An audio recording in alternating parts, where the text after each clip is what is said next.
Okay, we went ahead and left that little boat ramp where I had stayed overnight. Nice little place to stay in Flagler. Uh, Keep a note, it's free, and nobody came and bothered me. Um, about a mile into my trip, I see this thing in the water. Uh, at first, it looked like a little dinghy that was upside down. It turned out that it was a jet ski. And there was a guy and a girl on it, and they said that they had been on it uh, or in the water for a while, and they couldn't seem to flip it over upright. Well, one was pushing one way, and the girl was on the other side of the jet ski. She was pushing down. The guy was on the other side trying to push up and trying to flip it over. Well, I mentioned to him, I said, no, both of you need to be on on the same side. Hold on to the edge of the hull.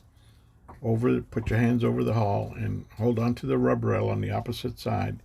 And both of you at the same time push towards you and then down.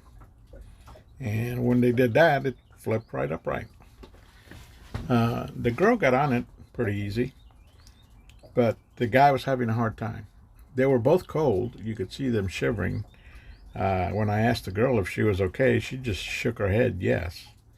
She didn't answer. Um, so then I went ahead and put, the guy couldn't get on the jet ski. So I went ahead and told him, I said, listen, come around the boat and get on the swim platform. There's a ladder there. Get on my boat, and then you can get on the jet ski once you're on my boat. Well, while he was coming around to get on my boat, the jet ski started drifting, and the girl didn't have the safety switch. The guy had it, and he was with me, so she couldn't start the jet ski. So it started drifting toward some pylons, and we had to try and get her to hold on to something. There was an old concrete block dock that had a rope on there, and she was able to grab the rope and hold on to it. So now I've got the guy in my boat, and I'm trying to get him to the dock where she is.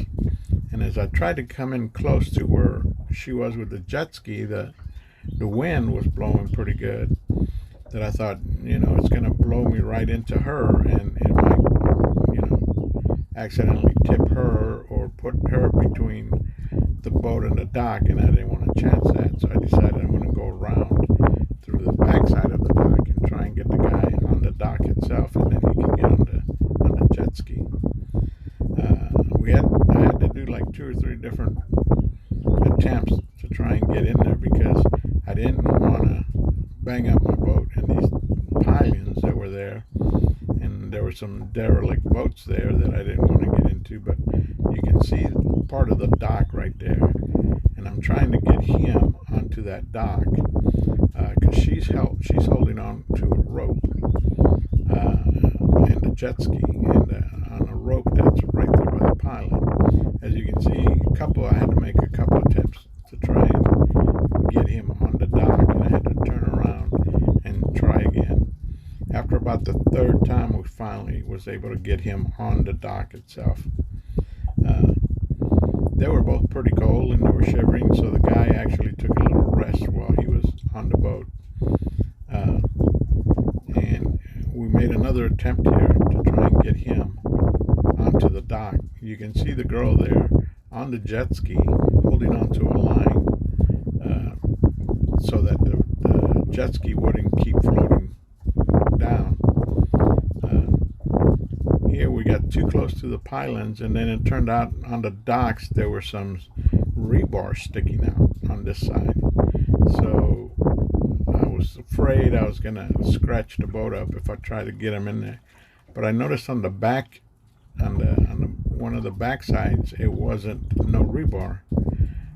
So I thought, well, maybe I can get close enough to there where he can, step off. I didn't want him jumping off into the dock. I told him, I said, don't jump off, because then you'll be between the boat and the dock, and that's not a good place to be. I said, if I get you close enough and you can step off the boat and get onto the dock. Well, here we are trying it again, and this time I was able to get in between the pylon and the dock, and I was able to put him on the dock. You can't see him because he's on the side and he's getting off the boat right now. As soon as he got off the boat, I went ahead and reversed so that I could go ahead, and there he is sitting, him and the girlfriend now are sitting, and they're trying to get on the jet ski again. But then I was able to reverse and get out of there from all the pylons and everything.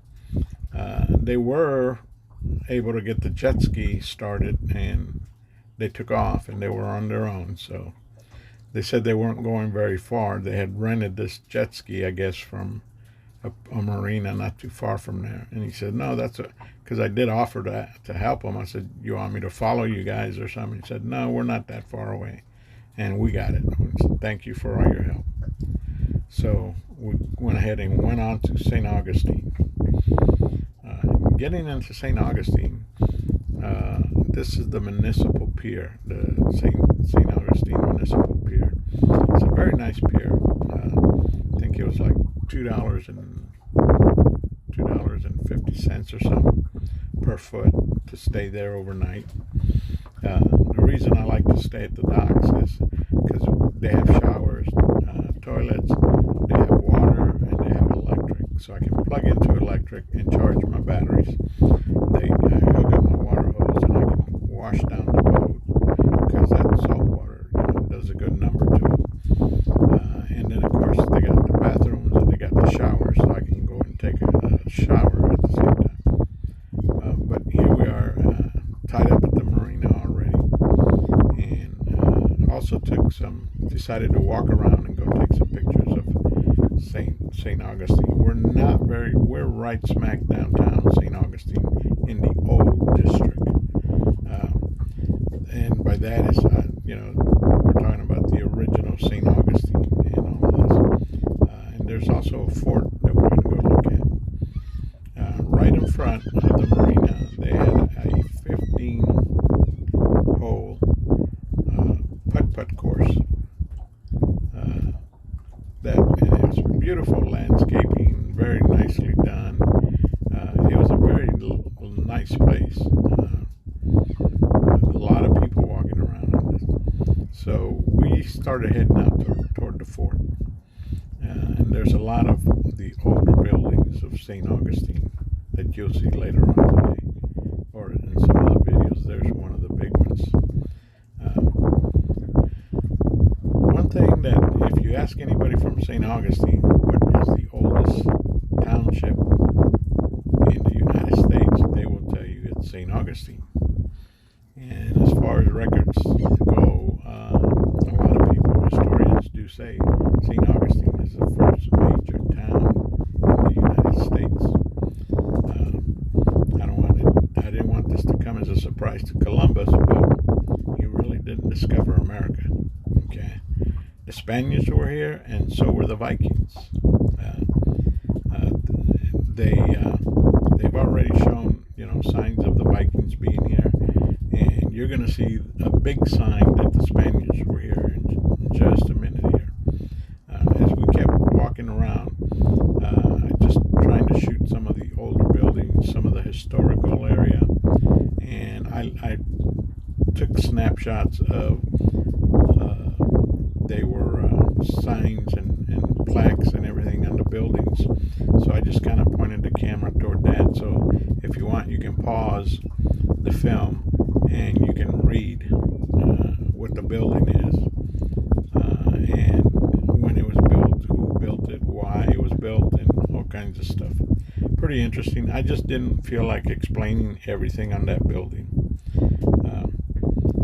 One other thing that I kind of noticed when we were walking around is that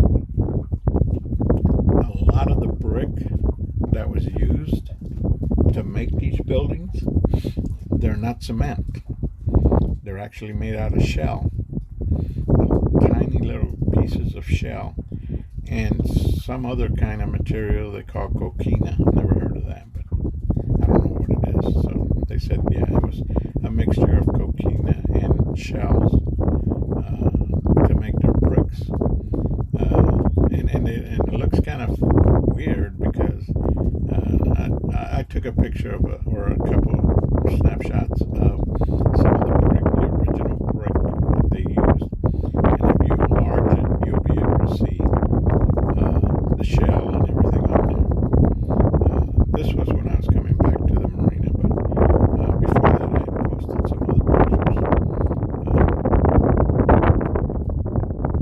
This is Find the Little Boat, I guess, because I don't see it, but it's supposed to be there somewhere. Anyway, moving on. Here was one of the big main buildings that was, I don't know how long it's been there, but you can see all the way down that street. And here's that big old building in the background. Those are all fairly new. They didn't have six-story buildings back in the old days in the village era, But anyway, here is looking at the bridge right before where the marina's on the other side of this bridge. This is a nice bridge. It's an open draw bridge, and a lot of these boats moor out here. They have moorings out here that you can pay for, and then you can just tie up to one of the moorings there. And if you can see, way back there in the end is the fort. It was a Spanish fort that was built by the Spaniards when they got here. And a lot of the labor to build these were the Seminole Indians that they captured, and then they used them as slaves to build the fort. A whole lot of Spaniards, when they first arrived here in the U.S., died of disease and fever and all kinds of different diseases, mainly because they were not from this country. But anyway, way out there in the open thing you see out there, that's the Atlantic Ocean already. So this is the channel where you had to come in if you were on a boat. You had to come in through this channel, and that's why this fort was there. This fort was built to protect St. Augustine, and it's a beautiful fort, very well built, and it's built in a way that when ships would fire their cannonballs at them, they wouldn't hit a wall directly at the wall. The wall was at an angle. The angles that are on the walls themselves do not match out there in the open water in the Gulf, in the channel as you're coming in. So you don't see an actual wall all the way across. What you see is an angled wall. So when you shoot a cannonball at it, it would just skip or just bounce right off of it, or it would skip like when you throw let's say a little pebble on the water, and it skips on top of the water. Well, the same theory applies here. That's what would happen to the cannonballs when the ships fired at that fort. They would just bounce off, or they would skip off the walls. Now, every once in a while, everybody gets lucky. So there might be one or two holes, but on the wall, and you can see that they've patched them up. Here are all the different sized cannons that they had there at the fort, and this is a malt. Now here's what I was talking about. All of this walls and everything that was built here is all seashells. You can see the filling that they used to make these walls are seashells. Even the walls are seashelled. Here's one of the cannons that they used. Now they also look like they had like turrets on here where they could put the cannons on there and then spin them around so they could fire whatever direction that they wanted to. Also, the moats were designed to have water in it, and one of the people here happened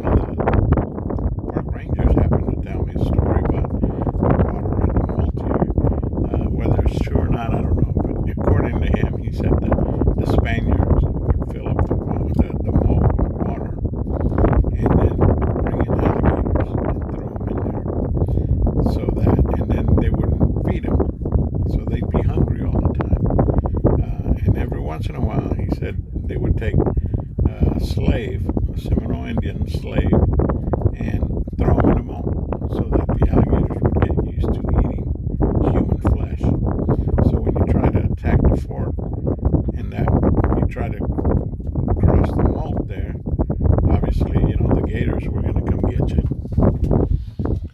Whether that's true or not, I don't know. He was kind of like, yeah, I guess he was believable, but I was kind of suspecting that maybe he might have fidged a little bit. But anyway, that's what he says. If you ask anybody in St. Augustine about where is the oldest town in the United States, they'll all tell you it's St. Augustine. And there's records to show that it could very well be the very first town ever built in the United States. I'd have to look it up again, but some historians say it's not, other historians say it is. So there's a lot of history here in St. Augustine, mainly because of the fact that it's one of the oldest, if not the oldest, towns or villages ever put up in the U.S. or in America, anyway, the Americas. Here is the signs of what they made the walls out of. It's called a coquina stone. I really don't know. I didn't research it, but I just took kind of pictures of everything, and I figured, well, you guys can look up and you can read them by pausing the video and read what they say about it. It's a very nice, interesting fort too. You can see a lot of places where it got shot up and hit. This is some of the town, the little right behind the fort. This little town, I guess, where I guess the original St. Augustine was. And some of the walls, some of the blocks that they used to build these buildings here, you can see they got shell in them, and they got that coquina stone, whatever they call that too. It's all bricked out. The streets were all brick. You could tell they had been worn out because some of them were slagging off to one side, and either that or they built them that way so that the water would run down to the sides. But this was an old historical house right here.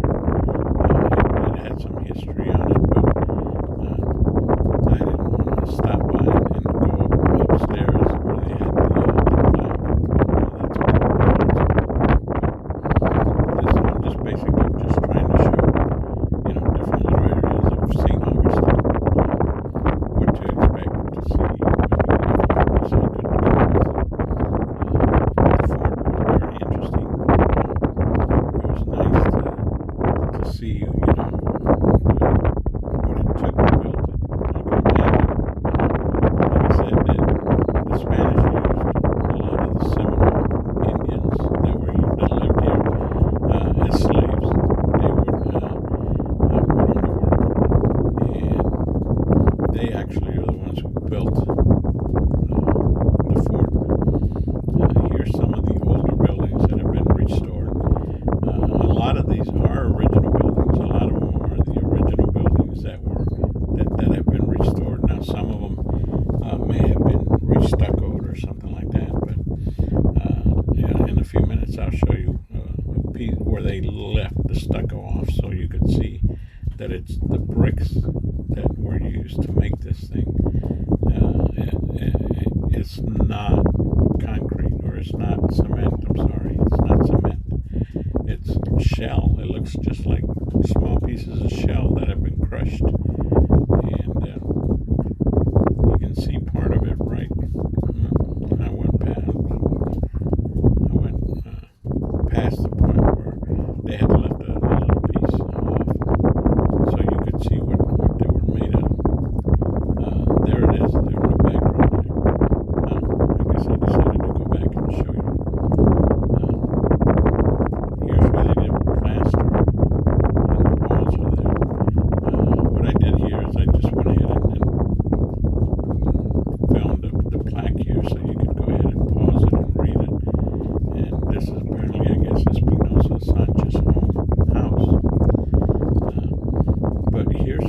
shells right here, and if you look, that shell, you can see the shell in this thing, and I guess what they call that coquina stone, and that's how they built these things. At first it looked like it's cement, but it's not. It came out very nice, the way they built these things. And here's the old town square, I guess, that you want to call it. This had a lot of little small mom and pop shops nowadays. It's all converted into it. Now, this is pretty early in the morning, so there's not a whole lot of people here. But last night, this place was packed. There was tons of people coming up and down the street. And it's a party town. Late night, I mean, you can hear them screaming and howling all night long. Even all the way up to the marina where I was at.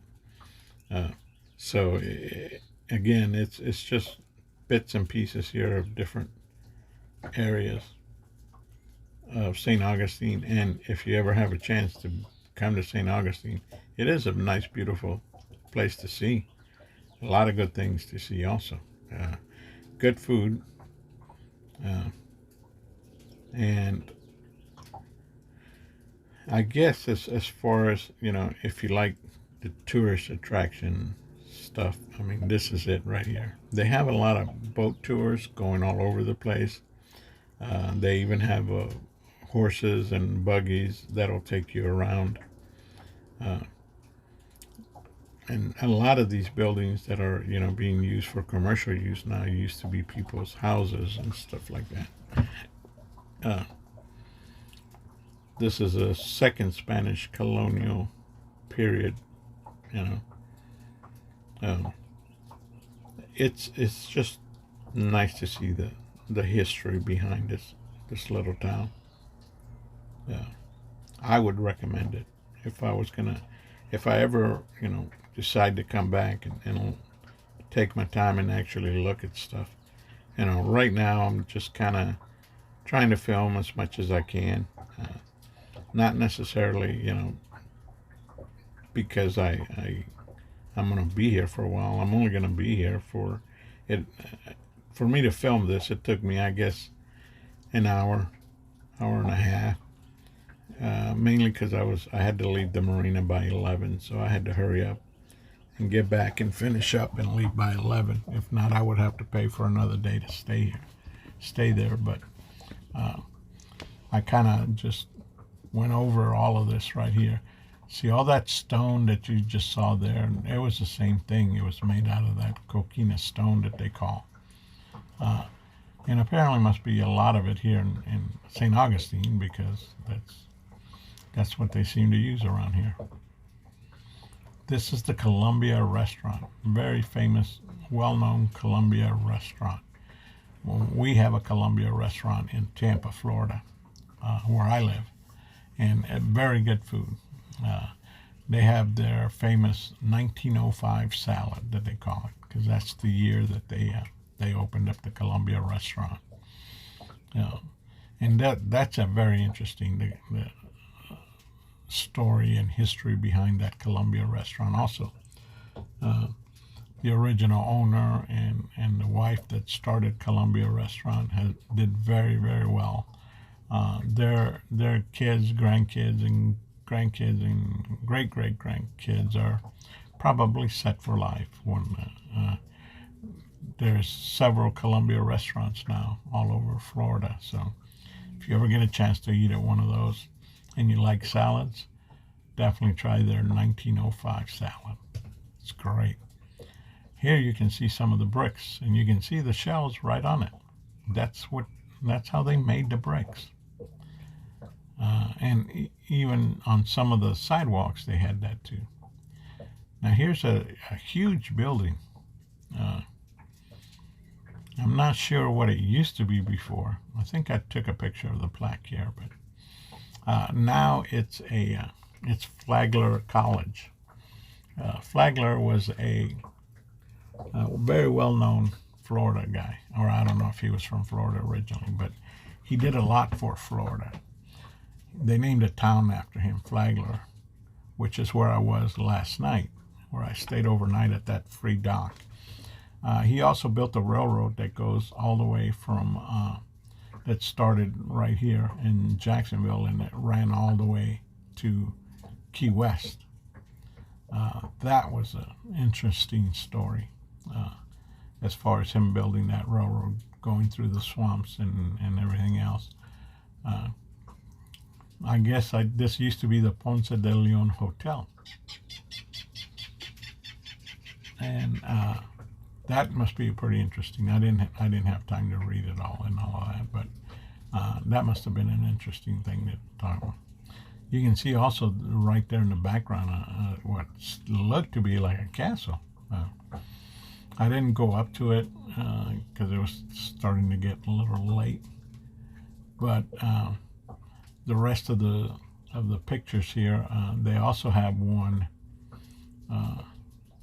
picture of the governor's house, and you can imagine back in the 1800s, what is a governor's house going to look like? Well, this guy, I guess because he was Spanish, he could have whatever he wanted. This is the governor's house. It goes all the way, basically taking a whole block, goes all the way to one side, and then it comes to the front here, or this isn't the front, this is still the side of it. And then there's a wall built all the way around it also. And then on the front part of it,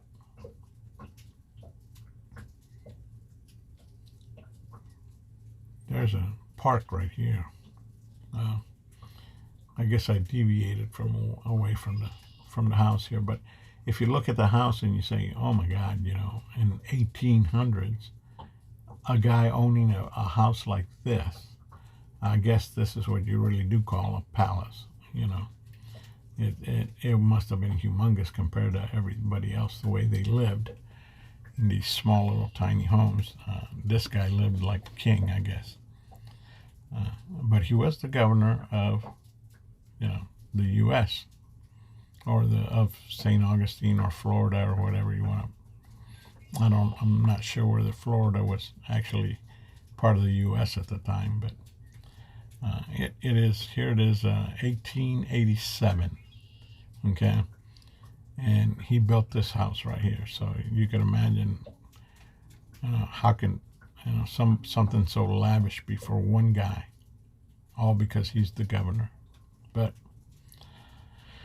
I guess when you're in Spanish and you're in control, you can have whatever you want. Here we are, kind of just showing off more part of the marina where I stayed at. It's very beautiful marina. I would recommend it. The staff was very friendly. They have clean showers, clean toilets. They do also happen to have public restrooms there. But anyway, that's it. We're done. Till next time. Thank you.